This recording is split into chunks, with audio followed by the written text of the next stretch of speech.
All right, so annuities, are they good? Are they bad? Or should you just stay away from them entirely? We're going to talk about that now.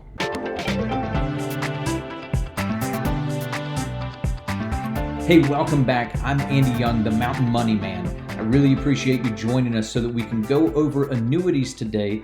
If you're finding this video, you probably have been told by somebody that you need an annuity. So what are they? What's going to be the right thing for you? And should you take this as part of your overall financial plan or not? So we got to start with first looking at the background of annuity. So an annuity, in all intents and purposes, is that you're taking a certain amount of money and creating a promise with an insurance company that they're going to deliver. So what's the good? The good is that for a lot of people, that they're going to be able to go and take a lump sum of money and turn it into an income stream that they can never outlive. So let's say that you work in a regular job, like let's say you're a school teacher. People love working as school teachers, right? They're in it for the benefits.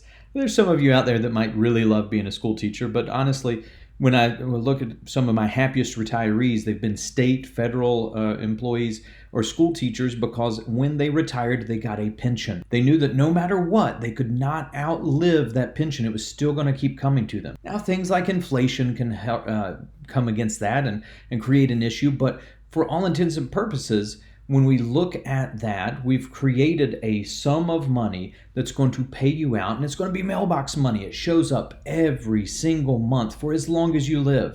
Now, if you get 2 payments and then die, does the pension continue? Well, it could. There are options that you can choose that are called spousal continuation, where you could still continue to receive some or even all of that pension for the rest of your spouse's life. Now, if you don't have that pension, you can go create one. You're going to purchase from an insurance company, and that insurance company is going to say, okay, we're going to take this lump sum of money and we're going to turn it into a stream of income. So you can choose when do you want that to happen. It could be immediately. It could be an immediate annuity where you take that sum of money and immediately turn it on into a stream of income. However, one of the more popular is called a deferred income annuity. And that's going to allow you to put that money into this account and it's going to grow. Sometimes it automatically will grow regardless of market performance.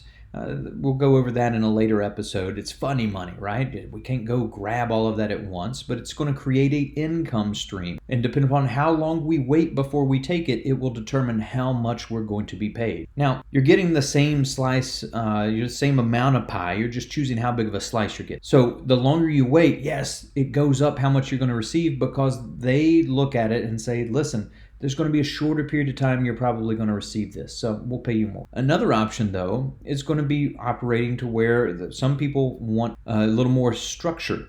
They don't need an income stream, but they want to be able to put money away and know that it's going to be safe for them. That's going to operate in that case. Sometimes people will use what's called a protected growth annuity. Those protected growth annuities, typically what I use is called a fixed indexed annuity. So your money is not actually in the market, but it's going to look at an index and the performance of that index to decide what happens. So if we put our money in today and we look 1 year from now, or sometimes 2 or 3 years, depending upon the type of product, but we'll look at, let's just simplify it and say in 1 year. In 1 year's time, we're going to get back together and we're going to look and see what happened. So let's say that we started and that was at 10,000 as far as that index.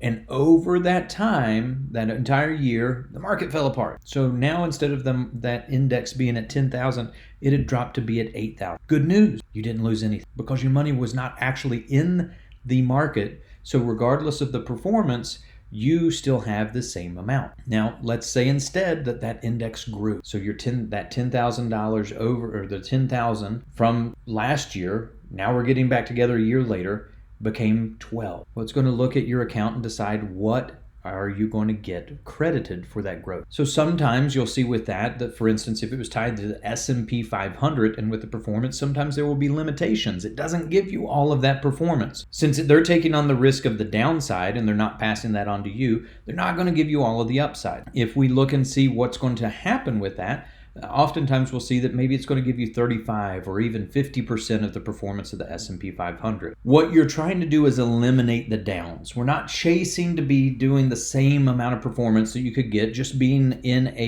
indexed S&P 500 fund, right? If we did that, we're fully exposed to the ups and the downs, and that's what we want to prevent. For most retirees, you get to this point that you're done working. You've got what you've got. So the good is that this is going to protect with that. If you want guaranteed certainty, there are also options called multi-year guaranteed annuities. Going to work the same way as a CD. Now that we already know it's published, it tells us what is the rate that we're going to get. So depending upon the length of time that we say that we're going to leave it with the company, somewhere between 3, 5, or even as much as 10 years, it already has told us exactly what that performance is going to be. So there's no guesswork to it.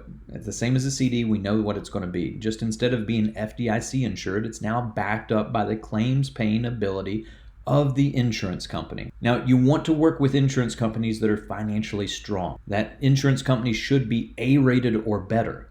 If we dip down lower than that, then we run more of a risk that there's going to be financial instability of the company, and me, quite frankly, I don't like to operate. So I've went over all the good, but there's got to be bad, right? Of course there's bad. We just covered with the bad of the fact that you could wind up with a insurance company that is not financially strong. If that happens, that you're going to have the backing of the State Guarantee Association, but that's going to eliminate a lot of the nice things that you originally purchased this for. They're going to revert down to pretty much the guarantee. Just very rarely happens, but it is there. That we always want to make sure that we understand that when we enter into this contract, it's a contract with the company and the background of their ability to pay. So we want to operate with financially strong companies that we're not worried about that happening.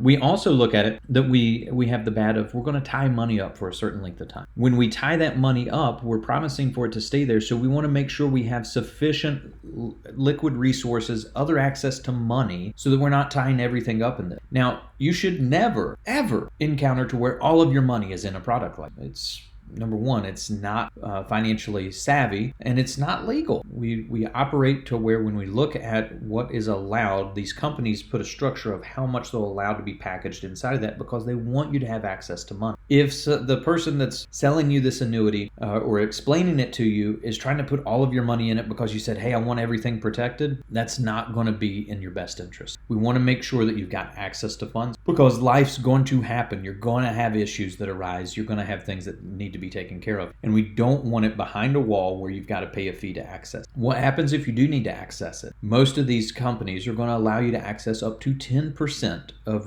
what you've put in any given. If you don't take it, most companies aren't going to roll that option over. There are a few that allow you to roll that over. It's like the old rollover minutes when I first got a cell phone years and years ago, that if you didn't use the minutes, they rolled over to the next month for you to use. Now, not the case. Everything's unlimited, right? But if we look at that and we say, is that going to be the right fit for me? Do I need to put this much into this product? We want to protect the right amount.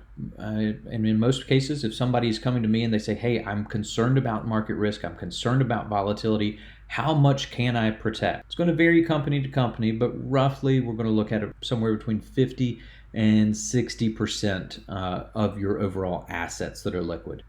You could go as much high as 70 with some companies, but we really don't like to push it that far because, again, it's not giving you enough liquid access to money. So we covered the bad that we said that we've got an issue with liquidity. That we're tying that money up for a period of time. Another one of the bads that often comes up is people say annuities are expensive. Andy, I don't want to use them. I read that Ken Fisher says they're expensive. Well, there were some that used to be expensive. They were called variable annuities. Notice I did not mention those because I don't use them. Variable annuity is still going to have you in the market. You're fully exposed to the ups and the downs. And typically you're going to have to buy extra protection. So if you want to go create an income stream, then you can do so at an added fee. But you also have the fee of the underlying investments. It tends to not be the best way to do things anymore. It was great maybe 20 years ago. However, things have changed. Times have changed. We want to make sure that your plan is updated accordingly. So if you bought one of these products years ago, you might find that your fees, when we actually calculate it, are very expensive. I've seen anywhere from 2.5% to as much as 4% in fees every single year because your money is tied up in this variable annuity. Now, we'll actually analyze that for you and see, do we need to make any changes? Does it make sense to still stay in it even with the fees higher, or should we look at making changes? So The annuity itself is not bad. The performance, you can have performance that is going to be able to be there and be safe and secure. The cost is very, very low. In fact, most of the annuities that I use are at no cost, so there's no fee associated with them, with that. And then we also look at it that we say we don't have access to money. Well, we do, it's just limited access. If it's retirement money that we're talking about years before we're accessing, we're not worried about tying it up because we know that there's a period of time before I'm going to need to. And just in case of emergency, you can break glass and tap into that 10%. So I hope that that helped you out with a little bit of the good and the bad of annuities.